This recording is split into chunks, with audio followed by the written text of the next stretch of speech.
آپ نے فرمایا جنت میں گیا، میں نے قرآن کی تلاوت سنی، میں نے کہا یہ کون تلاوت کر رہا ہے؟ کہا جی حارثہ بن نعمان کر رہے ہیں۔ حارثہ بن نعمان وہ تو مدینے میں بیٹھا ہوا ہے، ابھی مرا تو نہیں، ابھی جنت میں تو آیا نہیں، تو یہ آواز کیسی ہے؟ آپ 8-10 ہزار کا مجمع ہے، کتنا ساؤنڈ سسٹم لگا ہوا ہے، اور 500 کلومیٹر کے بعد ہوا کوئی نہیں ہے تو ساؤنڈ سفر ہی نہیں کر سکتی، آواز سفر ہی نہیں کر سکتی۔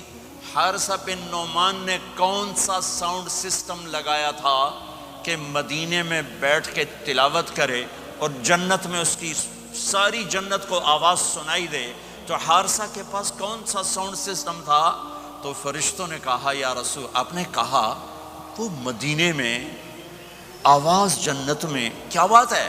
کہا یا رسول اللہ ماں کو اتنا خوش کیا ہے خدمت کر کے کہ جب قرآن پڑھتے ہیں اللہ ساری جنت کو قرآن سناتے ہیں۔ ساری وہ ماں جو آج ذلیل ہو رہی ہے، وہ ماں جس کو پوچھنے والا کوئی نہیں، نہ کینیڈا میں، نہ پاکستان میں، نہ انڈیا میں، نہ بنگلہ دیش میں، کوئی خوش نصیب ماں ہے جس کی اولاد اسے پوچھتی ہے، ورنہ مال کی دوڑ نے پاگل کر دیا، اندھا کر دیا۔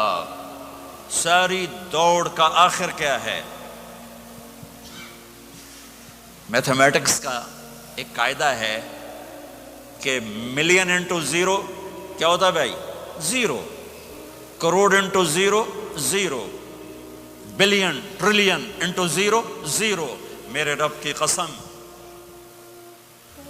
ہے، دنیا کی عزتیں، شہرتیں، بلندیاں، دنیا کے دھن دولت، بلڈنگیں، تجارتیں، ضرب موت زیرو زیرو۔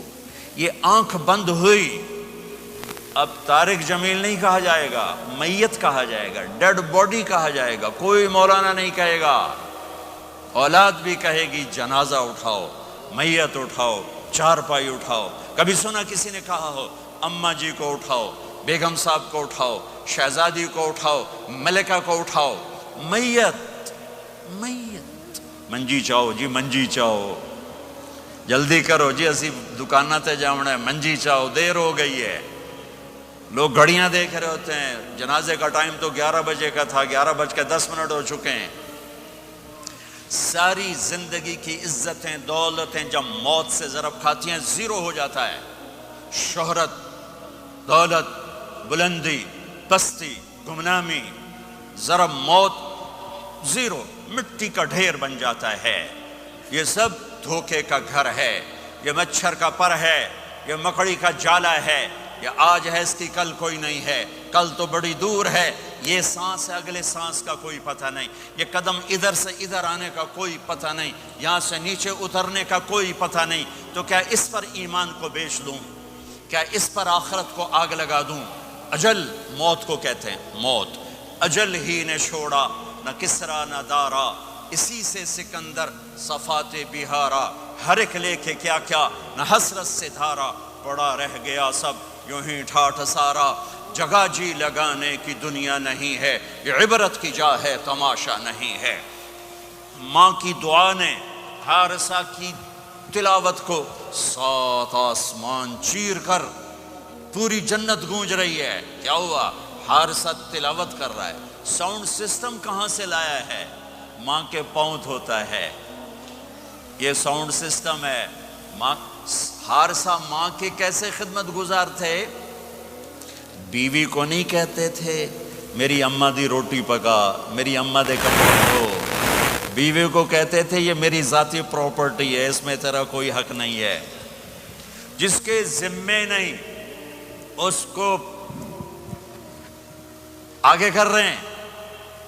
میرے ذمے میری ماں کی خدمت ہے، میری بیوی کے ذمے میری ماں کی خدمت نہیں ہے۔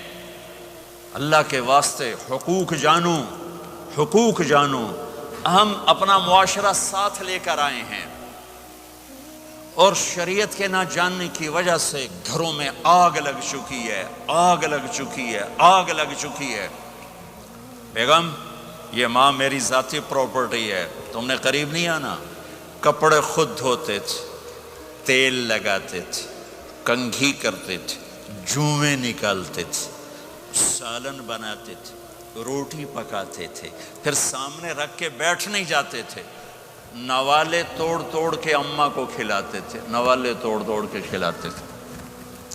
صلہ کیا ملا؟ جنت میں آواز جا رہی ہے۔ کس نے پہنچایا؟ ایک اور واقعہ سنا دوں، بیٹے بھی بیٹھے ہیں، مائیں بھی بیٹھی ہیں۔ موسیٰ علیہ السلام نے کہا یا اللہ میرا جنت کا ساتھی کون ہے؟ اللہ تعالیٰ نے کہا فلاں قصائی، یہ گوشت بیچنے والے۔ گوشت بیچنے کا پیشہ ہمارے ملک میں کوئی اچھا نہیں ہے، تھے میں چنگا ہوئے تو پتہ کوئی نہیں، تو وہ ماٹھے لوگ کرتے ہیں، تو ادھر تو بڑا فیشن کے ساتھ ہے۔ تو موسیٰ علیہ السلام حیران ہوئے، بھئی قصائی میرا جنت کا ساتھی کیسے بن گیا؟ وہ گئے، کہ کون ہے؟ کہ فلاں۔ وہ گئے تو ایک قصائی، قصائیوں کی دکانیں، گوشت، بیٹھا چوکڑی مار کے گوشت بیچ رہا ہے۔ جب وہ فارغ ہوا، ایک گوشت کا ٹکڑا اس نے تھیلے میں ڈالا اور گھر۔ موسیٰ علیہ السلام بھی پیچھے، کہنے کہ میں آ جاؤں؟ انہوں نے کہا آ جاؤ۔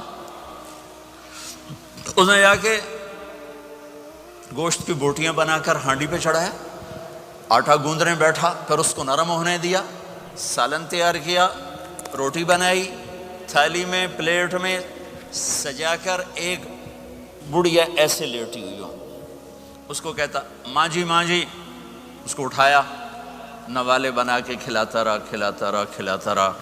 اس کا کہ ہوں میری بس، تو اس نے منہ صاف کیا، اس کو لٹایا، وہ کچھ بولی، کچھ بڑبڑائی۔ موسیٰ علیہ السلام دور کھڑے تھے، کہنے لگے بھائی کون ہے یہ؟ کہ میری ماں ہے۔ یہ کیا کہہ رہی تھی؟ وہ کہنے لگا جی ماں جو ہوئی کی دساں، جدائیں دی خدمت کراں شروع ہو جاندی تینوں اللہ جنت وچ موسیٰ دا ساتھی بناوے۔ کتھے موسیٰ تے کتھے قصائی؟ ارے پنجابی سمجھ میں آتی ہے؟ ترجمہ کروں؟ ترجمہ کروں؟ اچھا، موسیٰ علیہ السلام سے کہنے لگا یہ میری ماں ہے، جب بھی اس کی خدمت کرتا ہوں تو یہ شروع ہو جاتی ہے اللہ تجھے جنت میں موسیٰ ساتھی بنائے۔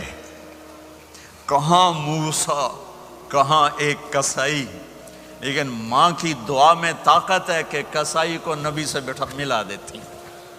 اگر ماں باپ ساتھ ہیں تو ان کی دعا لے لو، ان کی دعا لے لو، ان کی دعا لے لو۔ ماں کی دعائیں تمہیں نبیوں کے ساتھ کھڑا کر دیں گی، باپ کی دعا تمہیں بڑے بڑے کتب ابدالوں کے ساتھ کھڑا کر دے گی۔ والدین کو خوش کرنا، جو صبح صبح والدین کی صرف ایسے جا کے دیکھ لے، نہ سلام کرے نہ حال پوچھے، بس یوں دیکھ لے محبت سے، صبح سے شام تک جنت میں 2 دروازے اس کے لیے کھل جاتے ہیں۔ صبح سے شام تک جنت میں 2 دروازے کھل جاتے ہیں۔ اگر آپ کے ماں باپ یہاں ساتھ ہیں تو اپنی جنت بنا لیں، ان کے مرنے سے پہلے پہلے اپنی جنت بنا لیں، ان کی دعا لے لیں۔ ہمارا ایک نوجوان ذمہ دار تھا، نہ نماز نہ روزہ نہ حج، کچھ بھی نہیں، اور غافل زندگی۔ اب تو ماشاءاللہ بہت بدل گیا ہے۔ کہتا مولانا میری کبھی کوئی دعا رد نہیں ہوئی، حالانکہ سارے عیب تھے، سارے گناہ تھے، دعائیں ساری قبول تھیں۔ میں نے کہا وہ کیسے؟ کہ میں رات کو جا کے اماں کو بھی دباتا، اور اب بہت بڑا ذمہ دار اپنی ماں کو بھی دباتا، اپنے باپ کو بھی، پھر دونوں کے پاؤں یوں اپنے باہوں میں لے کر ان کو چومتا اور ان پہ سر رکھ کے دعا کرتا، میری ہر دعا قبول ہوتی تھی۔ تو اپنے ماں باپ کے قدموں تلے اپنی دعائیں تلاش کرو، خاص طور پر اپنی ماں کے قدموں تلے جنت تلاش کرو۔ میرے نبی نے کہا ماں کے قدموں تلے جنت ہے۔ میرے نبی نے حضرت عمر سے کہا تیرے زمانے میں ایک شخص آئے گا، اویس، وہ رنگ کا ہوگا کالا، قد کا ہوگا چھوٹا، اور قبیلہ ہوگا قرن۔ جب وہ آئے تو اس سے دعا کروانا، تو بھی اور علی بھی۔ کہ وہ کس لیے؟ کہ اویس نے ماں کی خدمت کر کے وہ مقام حاصل کیا ہے، جب ہاتھ اٹھاتا اللہ ہاتھ رد نہیں کرتا۔ عمر علی کو